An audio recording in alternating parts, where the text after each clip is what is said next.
Yang keempat, al-ghulu fil awliya was-salihin. Ghulu terhadap para wali-wali dan orang soleh. Ghulu, ya, al-ghulu fil awliya was-salihin. Ghulu kepada para wali dan orang-orang soleh. Wa raf'uhum fawqa manzilatihim bihaitsu yu'taqadu fihim ma la yaqdiru alaihi illallah min jalbin naf'i wad daf'id dur wattikhadhuhum wasa'ita bainallahi wa baina khalqihi fi qada'il hawaij wa ijabati du'a'i hatta ya'ul al-amru ila ibadatihim min dunillah wa taqarrubu ila adrihatihim بالذبائح والنذور والدعاء والاستغاثة والطلب المدد كما حصل من قوم نوح في حق الصالحين. Ya, ghulu. Nah, sekarang saya jelaskan. Saya mengatakan ghulu kepada orang soleh dan wali. Apa itu ghulu? Ghulu itu dijelaskan oleh Ibnu Hajar Asqalani dan dijelaskan oleh Ibnu Taimiyah. Dia melampaui batas, ya. Bisa sifatnya melampaui sesuatu yang bukan tempatnya gitu. Dan itu terjadi biasanya pada orang soleh, tetapi dia dudukan orang soleh itu berlebih-lebihan yang bukan haknya gitu. Lawan dari ghulu itu apa?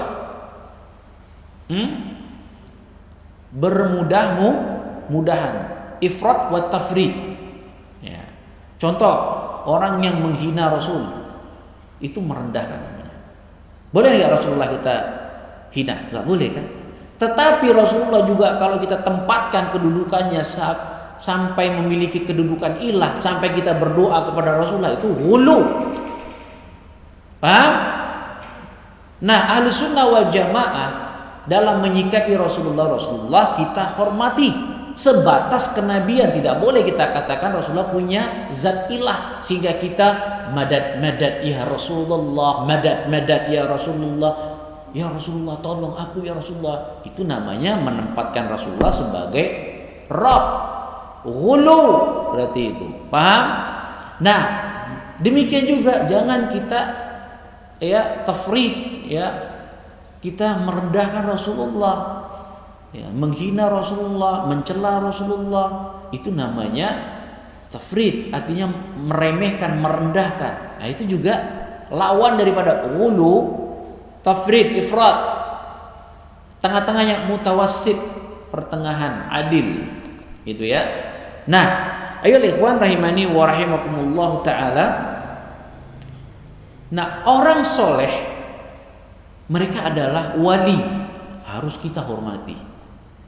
Karena kalau kita tidak menghormati orang soleh dan para wali, kita melanggar nas-nas yang ada. Allah Subhanahu wa ta'ala menjelaskan kita untuk menghormati waliullah, menghormati orang-orang soleh karena mereka orang yang dekat dengan Allah, ya.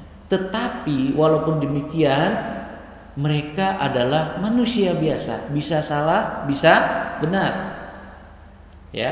Kecuali Rasulullah sallallahu alaihi wasallam, ya, maksum, ya, Rasulullah SAW maksum.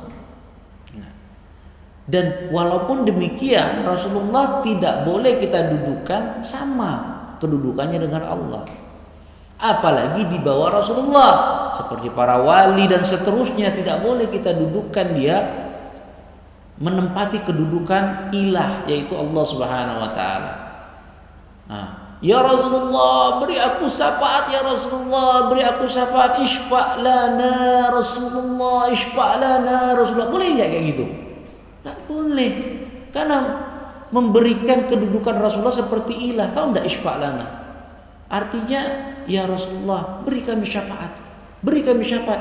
Syafaat itu mintanya sama siapa? Sama Allah, bukan sama Rasulullah. Dijadikanlah setiap panggung isfa' lana Rasulullah, isfa' lana Rasulullah, lana. Jadikan nyanyian dan seterusnya. Jadikan bait-bait. Tahu nggak itu artinya apa? Ya minta syafaat kepada Rasul. Rasulullah SAW itu tidak bisa memberi syafaat kecuali dengan izin Allah. Kecuali orang yang disyafaati itu mendapatkan ridho Allah Subhanahu wa taala. Ya. Rasulullah itu bisa kelak di akhirat memberi syafaat kecuali Allah izinkan. Dan orang yang diberi syafaati, yang disyafaati itu mendapat ridho Allah. Siapa? Minimal dia ahlu tauhid. Walaupun dosanya bejibun, tapi kalau ada tauhid masih bisa. Tapi kalau dia tidak ada tauhidnya, mau setinggi apa amalannya tidak akan bisa diberi syafaat. Ya, karena syafaat yang bisa diberikan itu hanya dasar awalnya, syaratnya muwahhid. Memang banyak dalam hadis-hadis yang lain, barang siapa yang hafal Quran, Al-Quran akan memberi syafaat. Itu para ulama menjelaskan benar. Orang yang hafal Quran, yang mengamalkannya, maka dia akan bisa memberi syafaat dengan syarat ya bahwa dia muwahhid. Itu syarat semuanya dalam konteks-konteks keutamaan amalan yang bisa memberi syafaat itu konteksnya dasarnya dia muwahhid. Tidak ada ya syirik akbar di dalam dadanya.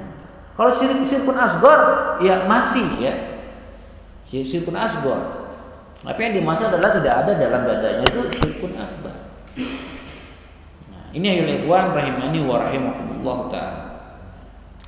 Kemudian ya mengangkat kedudukan orang soleh di atas kedudukan mereka ya, dan yakin kepada mereka ya la yaqdiru alaihi illallah yu'taqadu fihi, yakin kepada mereka yang sebenarnya mereka tidak mampu untuk melakukannya kecuali Allah Subhanahu wa taala min jalbin nafi' ya dalam mengambil manfaat, wa daf'udur menolak mudarat ya, wattikhadhuhum wasa'id bainallah wa baina khalqihi. Nah, ini yang paling banyak, menjadikan orang-orang soleh itu perantara mereka dengan Allah.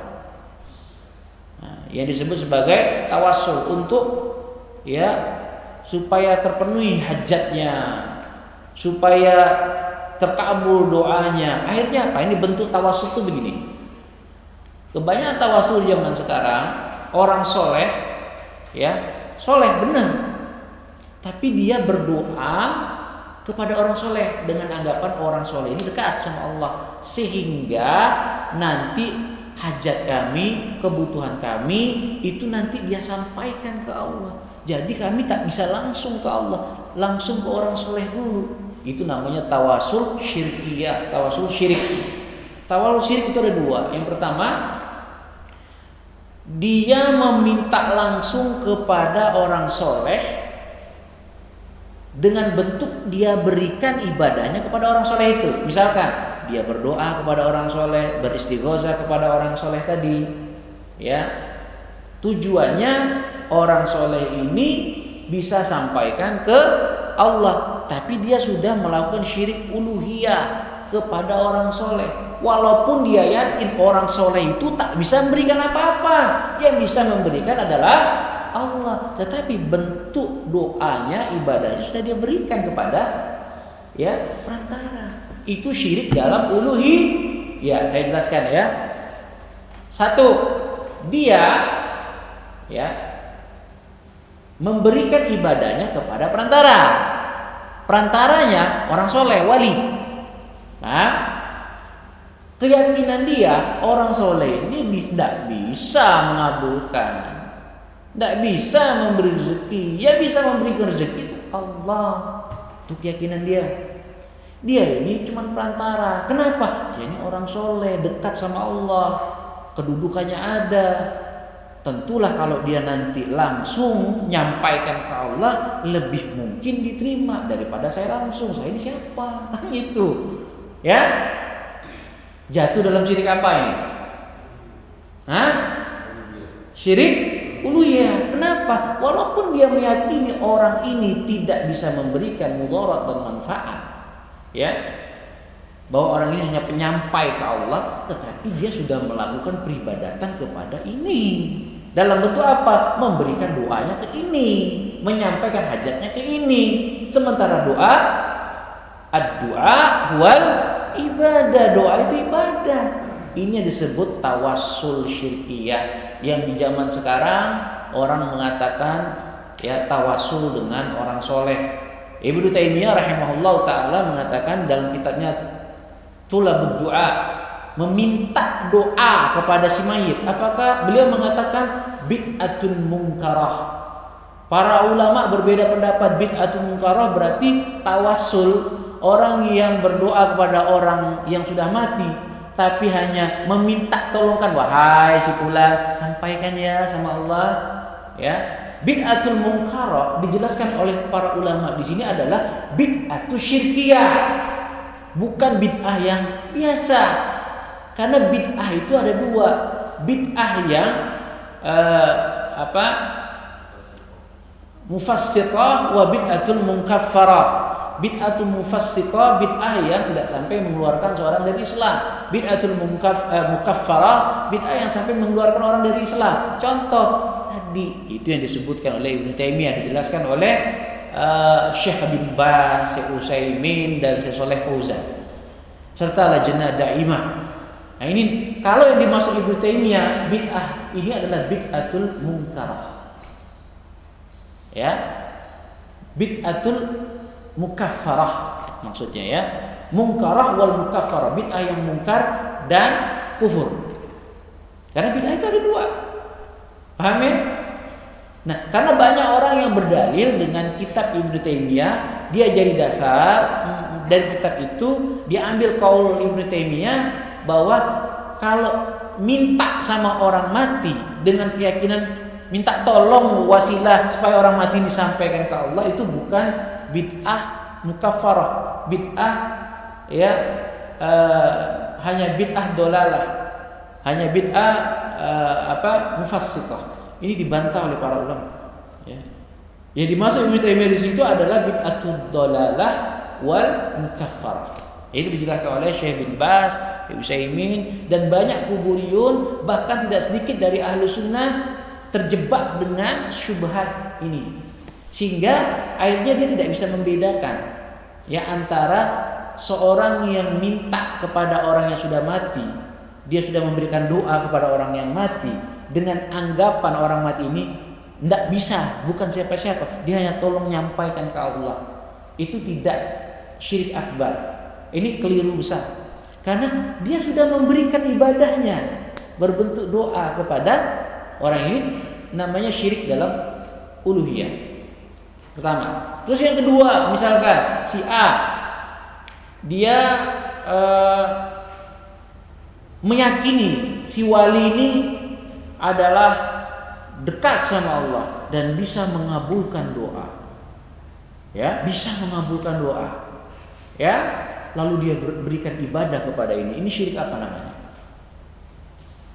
Syirik apa namanya? Ayo. Hah? Uluhiyah dan rububiyah, dua-duanya. Syirik uluhiyah dan syirik rububiyah, kedua-duanya. Ya. Asy-Syaikh Shalih Fauzan hafizahullah ketika ditanya, "Ya Syekh, kalau orang jatuh dalam syirik uluhiyah, apakah otomatis dia jatuh dalam syirik rububiyah?" La syakka fih. Tidak diragukan lagi. Orang yang jatuh dalam syirik uluhiyah pasti dia jatuh dalam syirik rububiyah. Itu kata beliau. Ngeri loh itu. Ya. Kenapa? Gini. Antum yakin Allah Maha Pencipta? Betul? Antum yakin Allah memberikan rezeki? Berarti keyakinan antum itu konsekuensinya antum harus mentauhidkan Allah dalam ibadah. Artinya tauhid rububiyah konsekuensinya adalah tauhid uluhiyah. Tauhid uluhiyah konsekuensinya juga tauhid rububiyah. Tidak bisa dipisah. Allah menciptakan kita, Allah mematikan kita, Allah menghidupkan kita. Konsekuensinya apa? Ya Allah lah yang kita sembah. Masa orang lain? Betul nggak? Kemudian sebaliknya, Kita hanya menyembah Allah. Kita harus minta sama Allah dalam keadaan apa? Kenapa dia punya yakin seperti itu? Karena dia yakin Allah yang mengatur hidup dia. Nah itu gitu, paham nggak? Nggak bisa dipisahkan. Jadi ngeri memang ya. Jatuh dalam tauhid uluhiyah, beliau mengatakan maka otomatis jatuh dalam tauhid rububiyah. Nanti ya pembahasan itu. Taib ini ikhwan rahimani wa rahimakumullah.